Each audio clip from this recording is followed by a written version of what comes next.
Good morning. Am I on? Can you hear me? Can you hear me now? Okay, great. Good morning. Great. Welcome, everyone. Welcome to this circle, and we gather here on this suddenly windy and fall day, and we'll compete with the wind for attention today. As we gather here in this space, we know that we come with our spirits open to each other, to the wisdom and the divinity of the universe, and we come with a sense of awe and wonder. As we have been celebrating over the past week or two, we continue our series exploring our evolving identity as we are spiritual seekers united in community, celebrating diversity, exploring compassion, engaging life with spiritual depth, and making a difference in the world. Today we'll focus on inspiring compassion, with the hope that we might explore those ideas of how we live with compassion, how we share that compassionate life and spirit with the world. And so as we enter into this time, may we do it with a sense of awe, with a sense of gratitude on this Thanksgiving weekend for the wondrous beauty of this land we live in, of this earth we call home, of the great miracle of each one of our births in this time and place. Let's sing ourselves into this circle this morning.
We center in this time with one another, offering the words responsively that you find before you.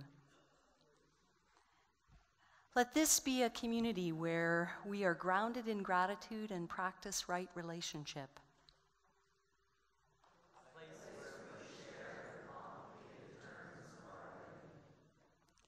Let this be a community where care and comfort, acceptance and affirmation, peace and justice-making, encouragement and support are experienced as the norm. A place where we inspire one another to live deeply and love truly.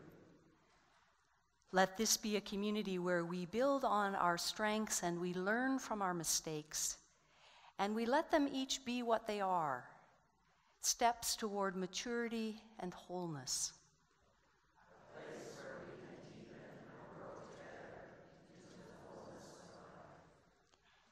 as we gather with one another.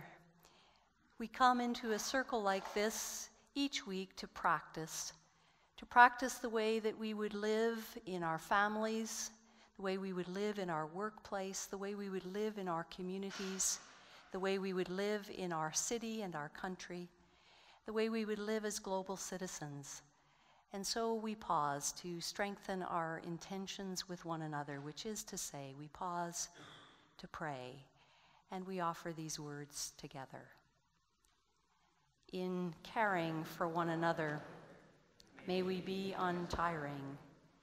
In challenging one another, may we be respectful. In sheltering one another, may we be strong. In holding one another, may we be tender. In expectations we have of one another, may we be realistic. In the songs we sing with one another, may we seek harmony. And in loving one another, may we be all these things and more, as we seek to live more nearly as we pray. Amen.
In light, we find inspiration. When we see someone who inspires us, we say we see a spark and a light in them. When we find wisdom, we say that we see the Spirit's light, wisdom's light within that wisdom. It's light that spans across age, across time. It spans across religious tradition. It spans across ethnicity. It spans across every barrier we could place on it. And so in this day, as in every day that we gather, we center ourselves around the light, to know that in it we see ourselves and we see each other. We see the sacred in all its many forms. Let this light burn in the center of us this morning as a symbol and reminder of all that connects us.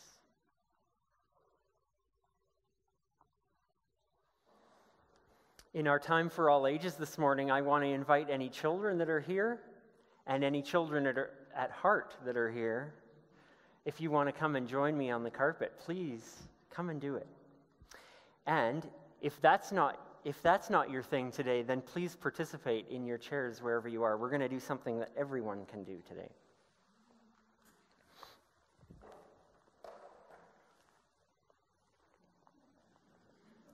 Here comes a big kid. Hello, everyone. I want to talk to you about a big word today called compassion. Has anyone heard that word before? Have you heard the word compassion? What do you think it means, those of you that have heard it?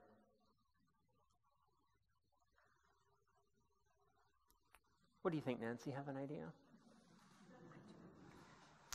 I think it means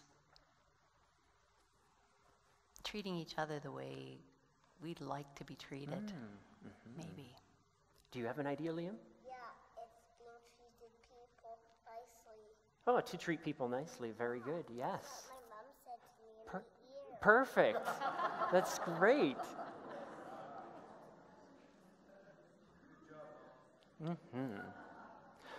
When we show compassion, we are showing kindness. And we're also kind of using our hearts and our brains at the same time, and we're thinking about what it might be like to be another person. Everyone has different lives, right? And no one has our life. But having compassion means we try to understand what it's like to be someone else.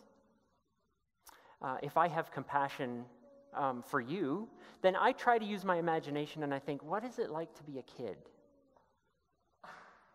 And I try to remember what it was like to be a kid. And then maybe I understand a bit better, and you help me, and you tell me what it's like to be a kid, and then I can understand a bit more. And it's a way to have compassion. We understand each other a little bit. So today, we're going to do something that we have done sometimes, but not very often. We're going to do a little meditation right here on the carpet today. And a meditation just means that we're going to be quiet, and we're going to use our imaginations, and we're going to think about a few things. And we're going to think about compassion today, and I have to get a few things off the table in order to do this.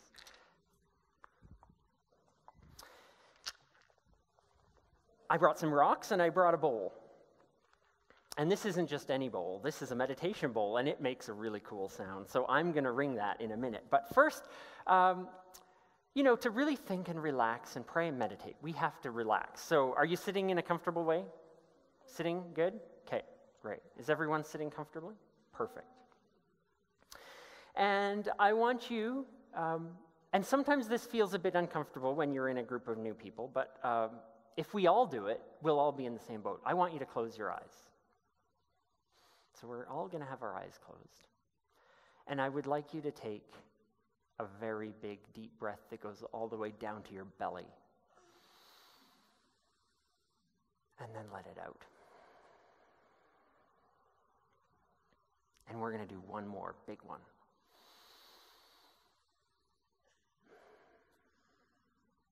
Now just keep your eyes closed and listen to the things that I have to say and think about them. And we're going to start our meditation, and I'm going to ring the meditation bowl.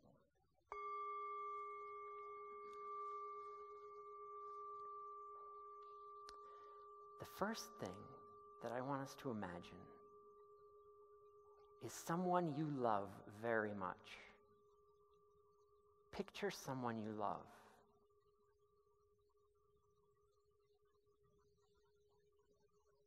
It could be a grandparent, a parent, a teacher, an animal, a brother, a sister.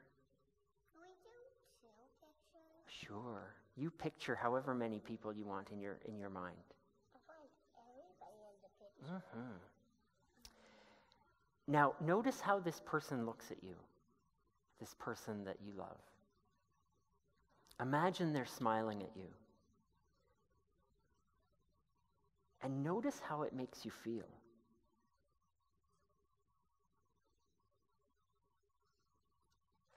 And now, in our imagination, we're going to tell that person or those people in our mind that we love so much. We're going to say to them, "May you be safe and happy."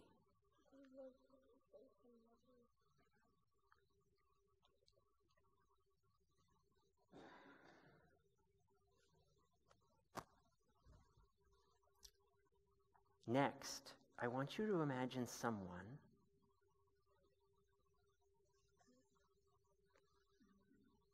that you would call a good friend. Imagine a friend. Notice your friend's eyes and your friend's smile.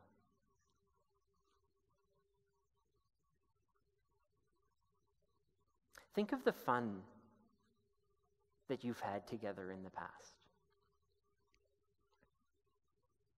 Think of some good memories of your friend. And now imagine saying to your friend, may you be safe and happy.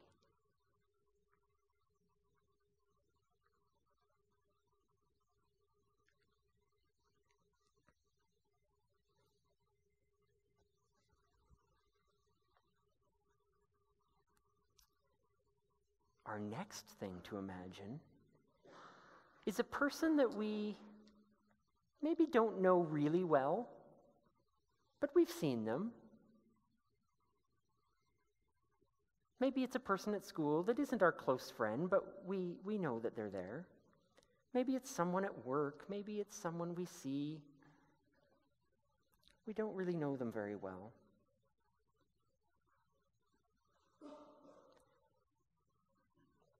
I want you to imagine that you pass each other and you smile at each other.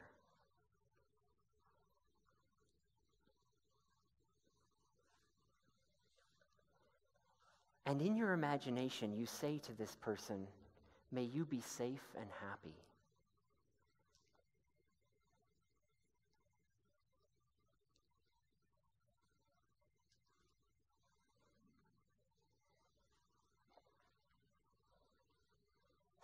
And finally, imagine that you could send these wishes to everyone in the world. People, animals, fishes, and bugs, people in close to us and people on the other side of the planet. Imagine that we could send our smile to everyone in all directions. And in our imaginations, let's say to everyone, may you be safe and happy.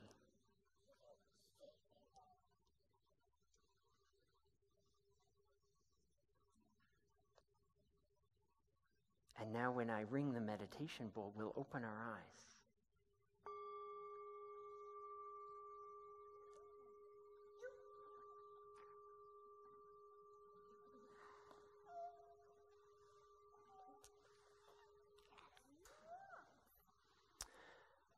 We just used our imaginations in that meditation, but we were able to have compassion, even if it was on the inside, because that's where it starts. We start by having compassion and kindness on the inside.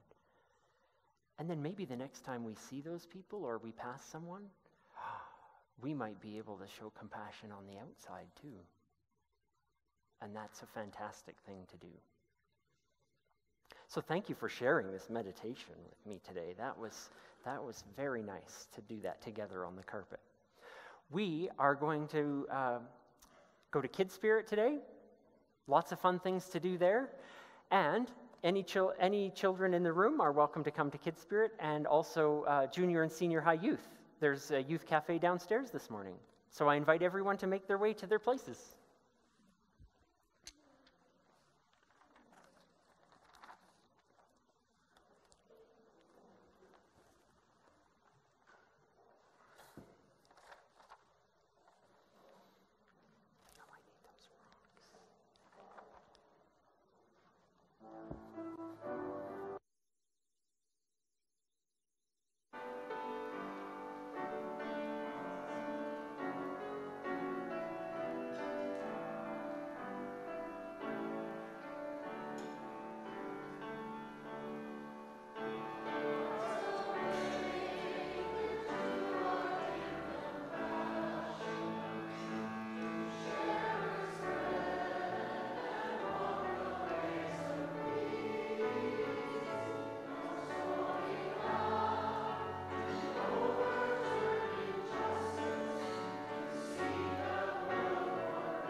I'd hoped to show us a clip of the movie Invictus today, but technology didn't cooperate. So I want to tell you a little bit about the clip that we were going to see.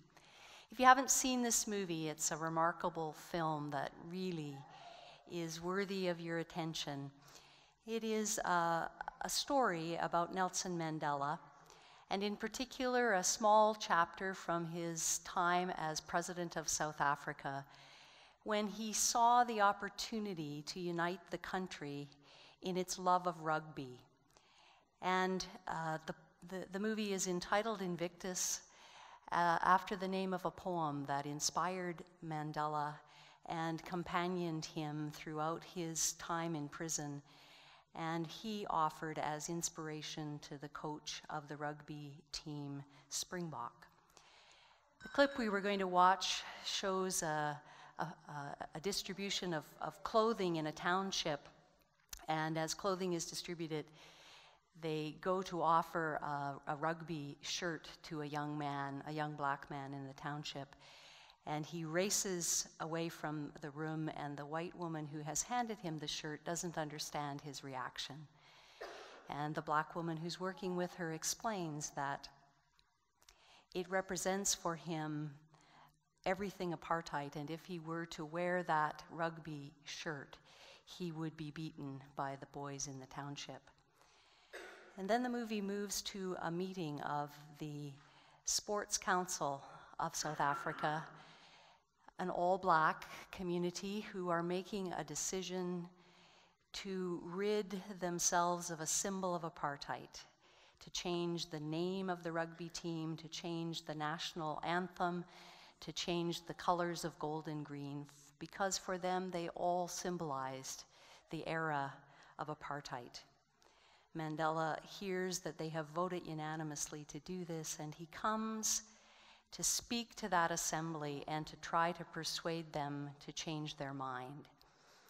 And in addressing that assembly, he talks to his people about how what they have just done is what every white Afrikaner expects will happen, that they will lose their power, they will lose the things that have been meaningful to them in their society.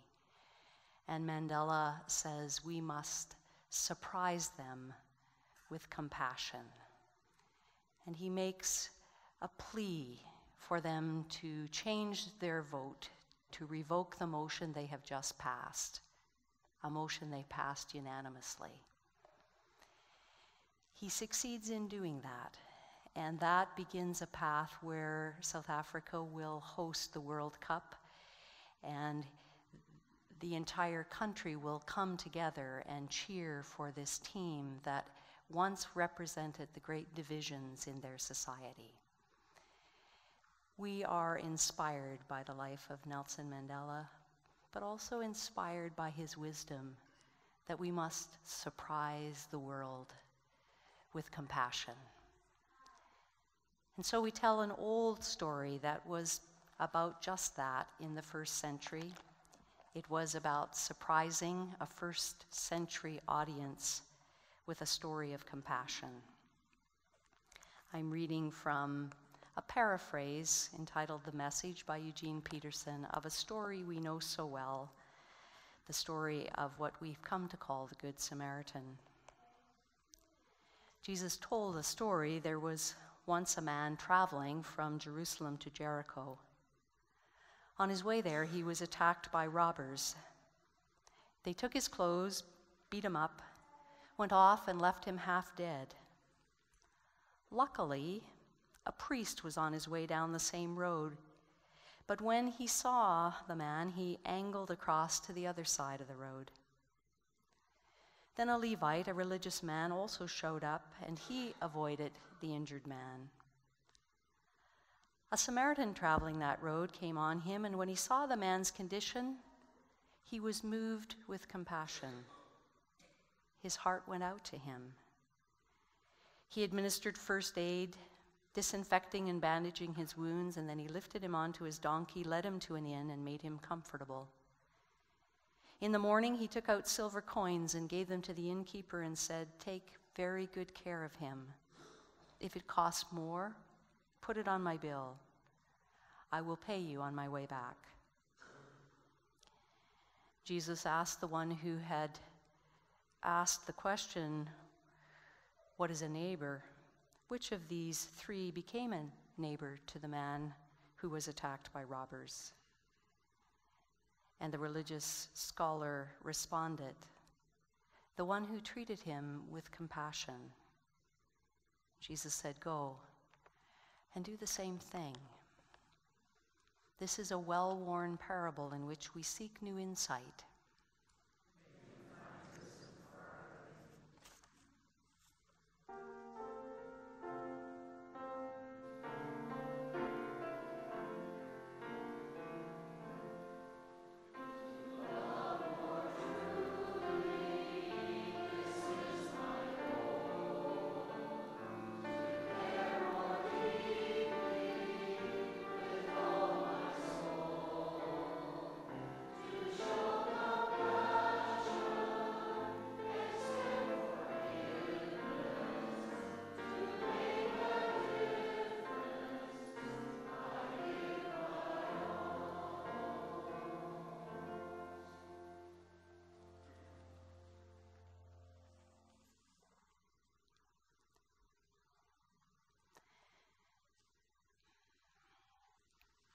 This story has been reenacted so many times as a social experiment. Can you picture the social scientist sitting on the hill overlooking the road that descends so steeply from Jerusalem down to Jericho? And the hidden camera's running. She's mocked up a victim. An actor is lying unconscious in the ditch, having been badly beaten. And our social scientist is waiting to see what happens. We've seen these studies countless times. They've been staged on busy downtown streets. They've been staged in subways, on the steps of office buildings, in college campuses, in a host of different settings as we try to understand human behavior. And we've seen all the same responses that we see in this ancient story. We see those who pretend not to see, who do their very best to avoid the situation and just carry on their way as though there's nothing out of the ordinary.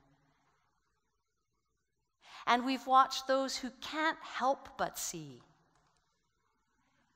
but for whatever reason, do nothing and continue on their way. And then we always see the one who is the first to come to the aid of the injured. And we can't help but ask, what is it that accounts for these different responses, these different actions? What is it in us that leads us to avoid or intentionally turn away or choose to get involved?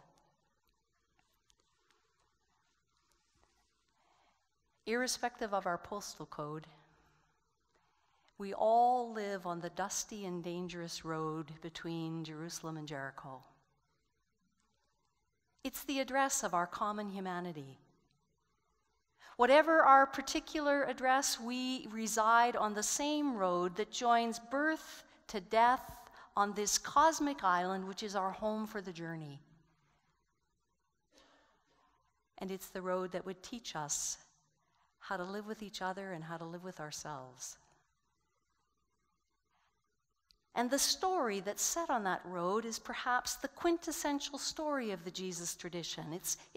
That's not to say that he was the first or the only person to tell such a story or to teach such an important truth about our human experience.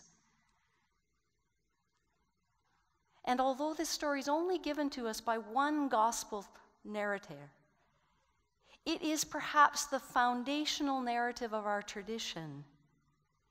And it is the instrument that teaches us a spiritual truth that is the cornerstone of every enduring religious tradition of the world. The story is a study in compassion.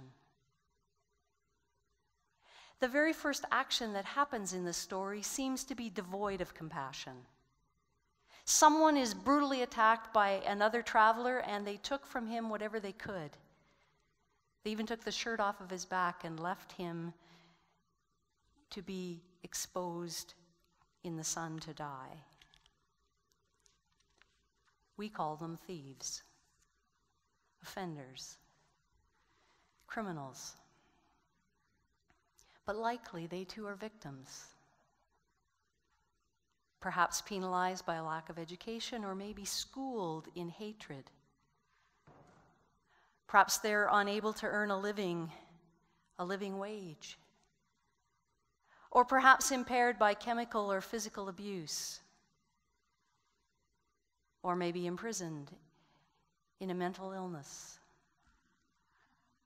Or maybe so oppressed by the advantaged that these disadvantaged are noticed only when they terrorize the world by blowing up buildings or hijacking hostages or victimizing anyone and everything in varieties of violence as a way to express their anger. We have rarely focused our attention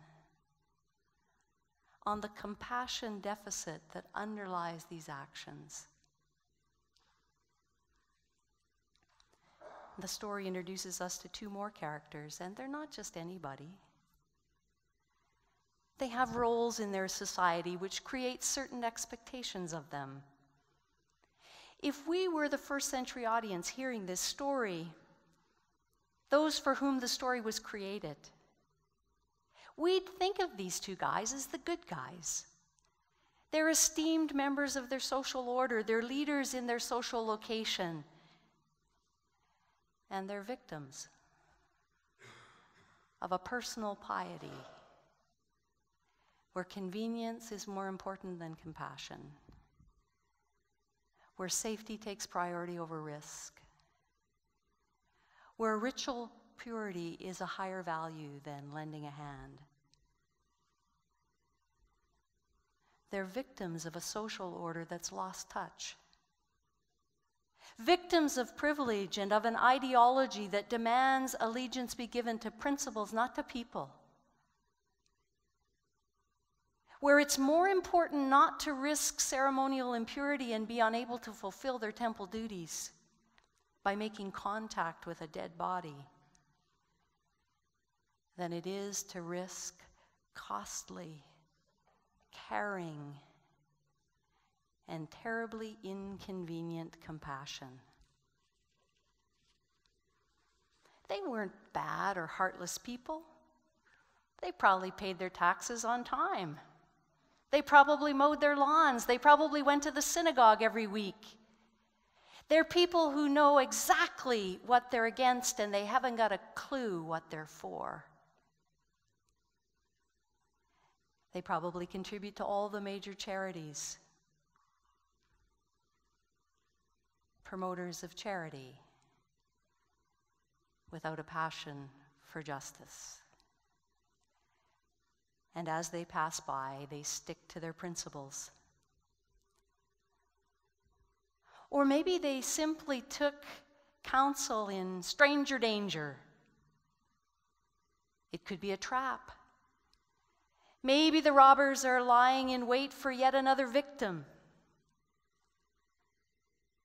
Or perhaps these two just couldn't ever imagine themselves in the ditch. Or perhaps they figured this guy just got what he had coming to him. Must keep bad company. Maybe he owed money to the wrong people. Maybe he was part of a gang. Maybe his injuries are merely the inevitable consequences of his high-risk lifestyle. Somehow, they couldn't begin to identify with the one who was injured. They couldn't imagine walking a mile in his moccasins. They couldn't imagine him as themselves or their family or their neighbors or their friends. They couldn't ever imagine being the one in the ditch. And then along comes this guy who's been rejected and discriminated against since he drew his first breath. He's a Samaritan on Jewish soil. He comes along and he does what has become for us so expected, but for those first listeners, so unexpected. He's the bad guy who does the heroic thing. He's the Palestinian in Israel being the hero of the story. He's the Israeli in the West Bank or in Gaza being the hero of the story. He's the Syrian, barred from Hungary, coming to the aid of his oppressor. He's the gay man, rendering aid to the known homophobic. He's the urban black man coming to the aid of the injured white police officer. Not only does the Samaritan cross the road, but he crosses the boundaries that separate them. And he doesn't think about what he believes, or he doesn't think about what the consequences might be. He delayed his own journey. He expends great energy. He risks significant danger. He spends 2 days' wages and promises more. He agrees to see it through with the help of the innkeeper. He is living the invariably inconvenient truth of compassion. This story challenges the defining prejudices of his day, inviting those listeners to be moved beyond their distorting prejudices and embrace a new humanity, a humanity that no longer needs a victim to abuse in order to affirm one's own sense of worth, a humanity that no longer needs an other in order to create one's own identity. The story paints a picture of what human life could look like if we could move out of the tribe, if we could recognize that we all live in the same neighborhood, if we could become global citizens and restore compassion as our supreme value. With this story, Jesus says, if you want to talk about religion, you've got to talk about politics.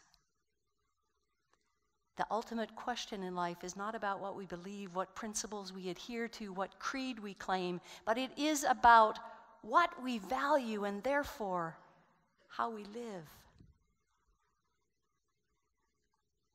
The measure of our lives is not who or what we believe in, what we're for and what we're against.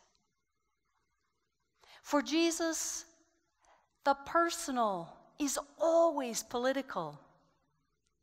He wasn't interested in whether someone was right-thinking, right-believing. In the Gospels, we never hear him ask people what they think or what they believe in or what causes they support, what products they boycott, what issues they picket, what politicians they lobby, who they vote for.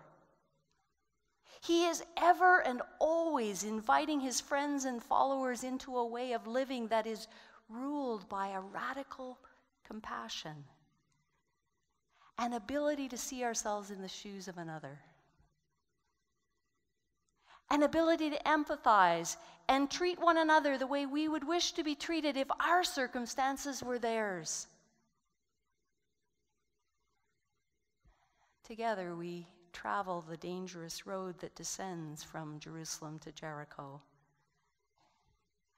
The road of life that is full of insecurity and great vulnerability. A road that seeks to strip us of our prejudices and our fears. A road that calls us out of our personal piety and our rugged individualism to establish a new spiritual community. A community that isn't populated by people who think and act like we do. A community of thieves and victims, of heretics and orthodox, of activists and pacifists, of friends and enemies. It's the road where all our neighbors live, friends and enemies alike. It's the road where we learn that there's no such thing as personal salvation. My identity is entirely bound up with yours. We can no longer save a drowning world by building a boat for 10 of our favorite people and a small zoo. We can only save ourselves by saving each other. And we can only save ourselves by loving and being loved by our enemies, by finding sanctuary in the inn together. It's a road we build by investing ourselves in the infrastructure of our shared humanity.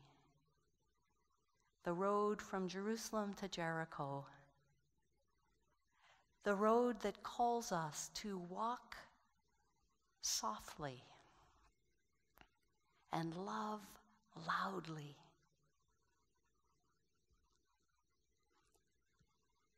This is our time to pause with each other, to consider how we might inspire compassion,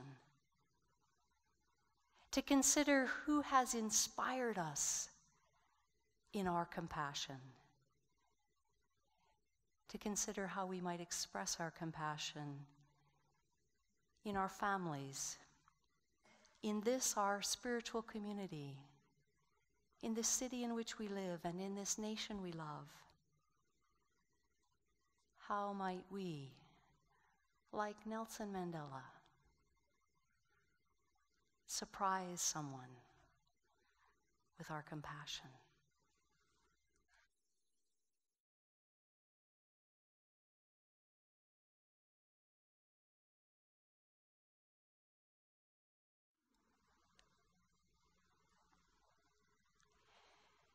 We go from this time and this circle we've shared with one another, inspired by the compassion we have experienced in our lives.